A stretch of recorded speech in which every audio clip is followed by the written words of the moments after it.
Yes, earlier this year we filed for a rate request with the Public Service Commission. It's about a 14.6% increase in rates. It would represent about 46 cents a day for the average residential customer. It's driven by three primary items. One, over the last couple of years we've been investing heavily to meet customer expectations for more reliable and cleaner energy. In fact, right now our rates don't reflect about $700 million of investments that we've made. That's one of the major elements. Another one is we've implemented the largest energy efficiency program in the state's history.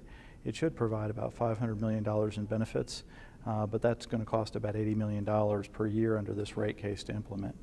And also we've seen increases in the cost of fuel to generate electricity, and that's about $103 million of this request. So the raise would help you guys be more energy efficient? This does provide for, it helps compensate us on investments we've made in infrastructure to implement an energy efficiency program that our residential and commercial customers will be able to use to better manage their usage and therefore their bills, and also to compensate us for increases in the cost of fuel. And those things have already been put in place? Yes. And we recognize there's no good time to increase rates. We've been doing a number of things to tighten our belts. Between 2008 and 2011, we've cut over $300 million out of our non-fuel expenditures. Last year, we offered a voluntary separation plan that results in about $27 million a year in savings. And we've also gone through a number of other steps to reduce our costs. And as a result of those efforts, our rates are currently 25% below the national average and the lowest of any investor-owned utilities in the state of Missouri. So when was the last time you guys raised the rates? Last year. Oh, last year. How much was that? In total, we've had several rate increases from 2007 through 2011, and that total increase is a little over 36%. But we had a number of rate reductions before that. If you actually look at our rate increases over the last 20 years, they've gone up about 12%. So could you say it one more time? This year you wanted it to go up, you said 46 cents? This would be 14.6% increase in rates. It's about 46 cents a day for the average residential customer. So like about, I think I read like $14. $14 a month for the average residential customer. Okay. Do you have anything else you want to say? Let's see. We're hopeful that when our energy efficiency programs kick off next year, we see a lot of customers participating in those programs.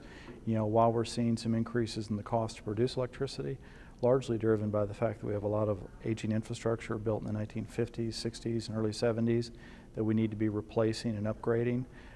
So we're probably going to continue to see some increases in rates, but through greater energy efficiency, customers will be better able to manage their bills by better managing their usage. What kind of programs?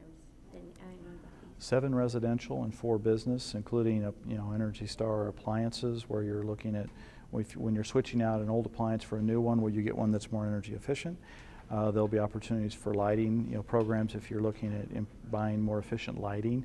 There will be some opportunities for weatherization of homes and opportunities to look at making new homes more energy efficient. So this is mainly for people who own homes? Yeah, it's largely, and although I think there'll be opportunities in terms of buying appliances and things like that would result in lower cost. People who rent? Mm-hmm. Okay. Yep. Anything else you want to add? Let's see. Oh, yeah. We recognize that increasing rates is not something people want to see happen. We're doing what we can to help control our costs in a lot of different areas.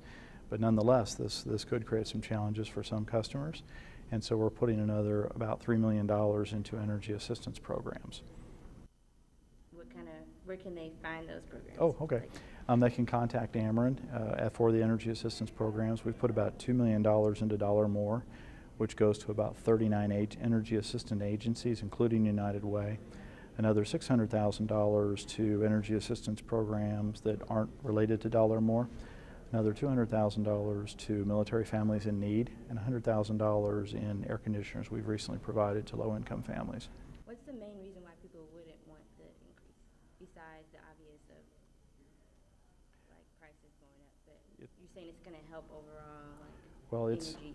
Yeah, customers have made it very clear to us they want us to continue to see improvements in reliability, and they want cleaner energy. And with our aging infrastructure, that means we're going to need to make investments to be replacing, maintaining, and upgrading that infrastructure if we hope to be able to meet those expectations.